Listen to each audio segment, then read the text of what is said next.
எனக்கு stress depression இருந்தால் என்ன செய்யறது? சின்ன சின்ன விஷயத்துக்கும் நான் கோவப்படுறேன்.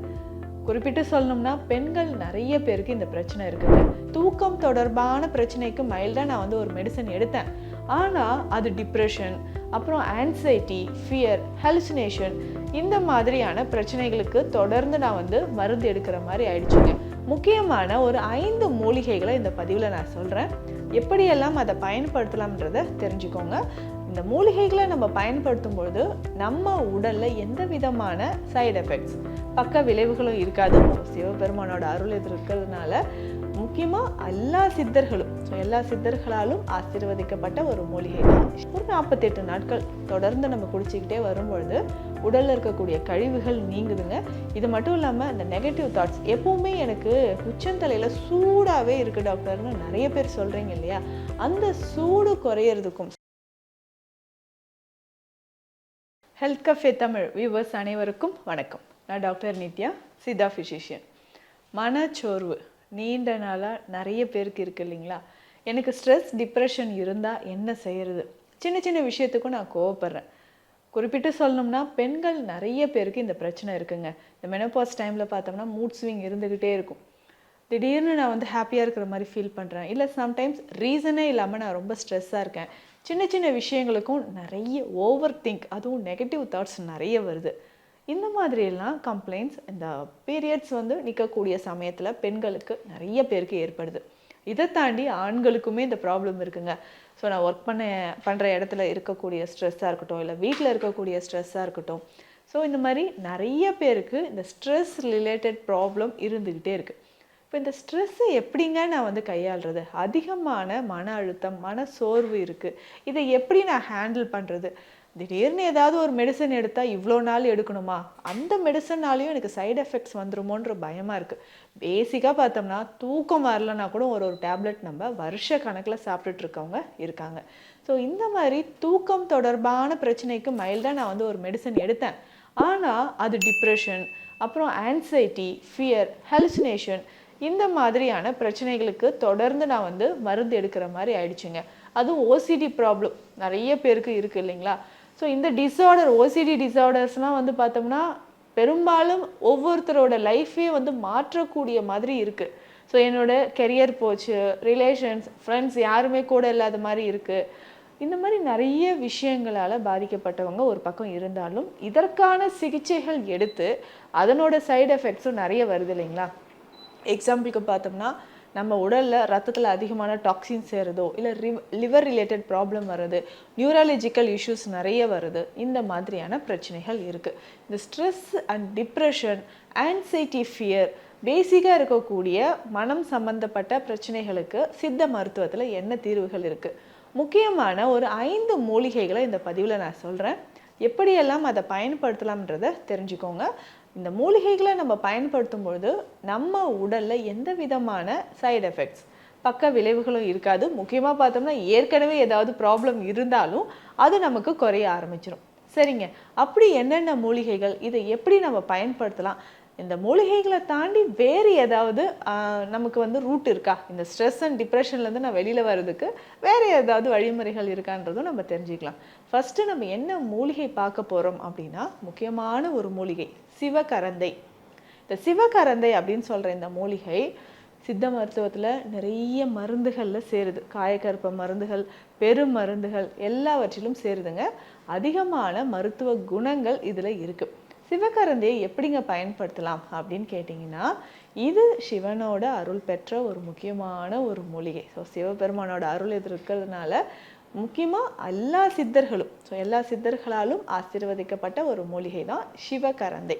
இந்த சிவகரந்தை பெரும்பாலும் மன அமைதியை தரக்கூடியது. ஸோ நெகட்டிவ் தாட்ஸ் நிறைய இருக்குது அப்படின்னு சொன்னாலும், இல்லை வீட்டில் இருக்கக்கூடிய நபர்கள் திரும்ப திரும்ப ஏதாவது பேசிகிட்டே இருக்காங்க, அவங்க பேசுகிறதும் நெகட்டிவாக இருக்குது, அதிகமாக ஸ்ட்ரெஸ் டிப்ரெஷனில் இருக்கீங்க அப்படின்னாலும் சிவகரந்தை கற்பம் நமக்கு பயன்படுது. ஸோ தோல் சம்மந்தப்பட்ட பிரச்சனைகள் இருந்தாலும், வாதம் சம்மந்தப்பட்ட பிரச்சனைகள், லிவர் டிஸார்டர்ஸ் இருந்தாலும் சிவகரந்தை ஒரு சிறந்த மூலிகையாக நமக்கு இருக்குங்க. இந்த சிவகரந்தை கற்பம் அப்படின்ற மருந்து சித்த மருத்துவத்தில் இருக்குது. தினம்தோறும் காலையில் ஒரு 1/2 ஸ்பூன் அளவுக்கு எடுத்து வெந்நீரில் கலந்து ஒரு 48 நாட்கள் தொடர்ந்து நம்ம குடிச்சிக்கிட்டே வரும்பொழுது உடலில் இருக்கக்கூடிய கழிவுகள் நீங்குதுங்க. இது மட்டும் இல்லாமல் அந்த நெகட்டிவ் தாட்ஸ் எப்போவுமே எனக்கு உச்சந்தலையில் சூடாகவே இருக்குது டாக்டர்னு நிறைய பேர் சொல்கிறீங்க இல்லையா, அந்த சூடு குறையிறதுக்கும் தலையில் இருக்கக்கூடிய அதிகமான ப்ரெஷர் நமக்கு குறையிறதுக்கும் சிவகரந்தை பயன்படுது. சரிங்க, இரண்டாவது முக்கியமான மூலிகை என்ன, இது எப்படி பயன்படுத்தலாம் அப்படின்னா, எல்லோருக்கும் பரவலாக தெரிஞ்ச ஒரு மூலிகை துளசி, அதுவும் கருந்துளசி. இந்த கருந்துளசி எடுத்துக்கும்பொழுது உங்களுக்கு மன அமைதியை தரக்கூடியது, உடலுக்குமே ஒரு பாசிட்டிவ் எனர்ஜியை தரக்கூடிய ஒரு முக்கியமான மூலிகை தான் இந்த கருந்துளசி.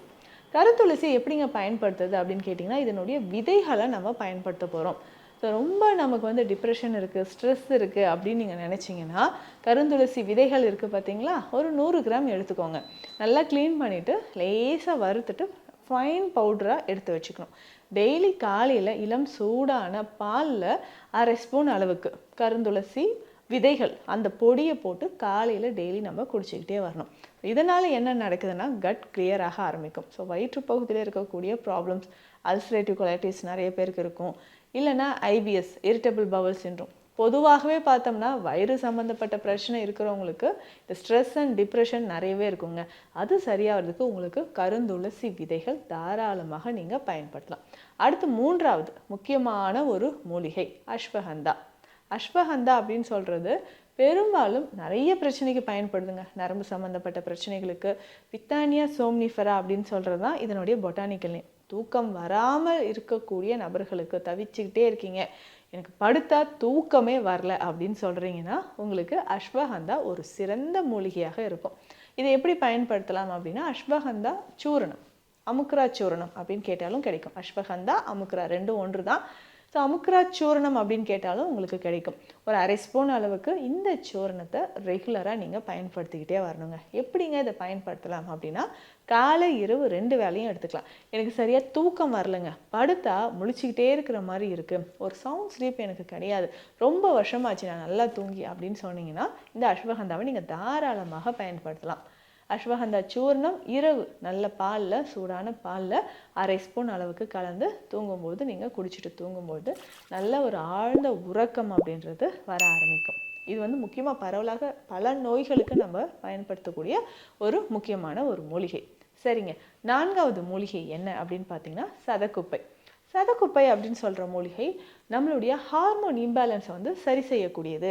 முக்கியமாக பெண்களுக்கு ஈஸ்ட்ரோஜன் லெவலை பேலன்ஸ் பண்ணுறதுக்கு முக்கியமான ஒரு மூலிகைனா சதக்குப்பை. இந்த சதக்குப்பையை நம்ம எப்படிங்க பயன்படுத்தலாம்? நம்ம வீட்டில் பயன்படுத்துகிற சோம்பு இருக்குது பார்த்தீங்களா, சோம்பு சீரகம் மாதிரி தான் இது ஒரு முக்கியமான ஒரு மூலிகைங்க. மன அமைதியை தரக்கூடியது. ஹார்மோன் இம்பேலன்ஸ்னாலையும் நிறைய பேருக்கு இந்த ஆன்சைட்டி ஃபியர் வரும். நல்லா கவனித்து பார்த்தோம்னா தெரியும், இந்த ஹார்மோன் இம்பேலன்ஸ்னால தான் இந்த இர்ரெகுலர் பீரியட்ஸ் இருக்கக்கூடிய சமயத்துலையோ, மெனோபாஸ் டைம்லையோ, பீரியட்ஸ் டைம்லையோ நிறைய பெண்களுக்கு மூட் ஸ்விங் இருக்கும். அதை சரி செய்கிறதுக்கான முக்கியமான ஒரு மூலிகை தான் சதக்குப்பை. இதை நம்ம எப்படி பயன்படுத்தலாம்னா, சதக்குப்பையோட சீரகம் சேர்த்து நம்ம பயன்படுத்தலாம். 100 கிராம் அளவுக்கு சதக்குப்பை மூலிகையை எடுத்துக்கோங்க. இதை நல்லா வறுத்து பவுடர் பண்ணிக்கணும். இது கூட 20 கிராம், 100 கிராம் சதக்குப்பைனா 20 கிராம் சீரகம், 20 கிராம் சீரகம் வறுத்து பொடி பண்ணி வச்சுட்டு டெய்லி ரெகுலராக 2 வேளை, காலை இரவு 2 வேளையும் வெந்நீரில் கலந்து நம்ம குடிச்சிக்கிட்டே வரும்பொழுது என்னென்ன மாற்றங்கள், வயிறு சம்மந்தப்பட்ட பிரச்சனைகளுக்கோ இல்லை பிளட்டில் இருக்கக்கூடிய டாக்ஸின்ஸ் வெளியேறதுக்கோ ரொம்ப சிறந்ததாக இது இருக்கும். இதையும் நம்ம பயன்படுத்திக்கலாம். ஐந்தாவது முக்கியமான மூலிகை நம்மளுடைய மன அமைதியை தருவதற்கு, நல்ல ஸ்ட்ரெஸ்ஸை ரிலீஃப் பண்ணுறதுக்கு ஒரு முக்கியமான மூலிகைனா தாண்டிக்காய். தாண்டிக்காய் அப்படின்னு சொல்கிறது நல்ல ஒரு துவர்ப்பு சுவை இருக்கக்கூடியது. கட் கிளியர் பண்ணுறதுக்கும், ரொம்ப நாளாக இருக்கக்கூடிய கான்ஸ்டிபேஷன், மலச்சிக்கல், மலச்சிக்கல் தொந்தரவு சரியாகிறதுக்கும் ஒரு முக்கியமான மூலிகைனா தாண்டிக்காய். இது எப்படிங்க பயன்படுத்தலாம் அப்படின்னா, இது நல்ல துவர்ப்பு சுவை இருக்கக்கூடியது. உடல் பகுதியில் எங்கே ப்ளீடிங் இருக்கோ, பைல்ஸோ, ஃபிஸ்டுலாவோ, ஐபிஎஸ் கண்டிஷனோ, ரொம்ப நாளாக இருக்கக்கூடிய அல்சரேட்டிவ் கொலைட்டிஸ்ன்னு சொல்கிறக்கூடிய விஷயம், இது இருந்தாலும் சரி செய்கிறதுக்கு உங்களுக்கு சிறந்த ஒரு மூலிகை அப்படின்னு பார்த்தோம்னா தாண்டிக்காய். இதையும் இரவு நேரத்தில் மட்டும் பயன்படுத்தினாலே போதுமானது.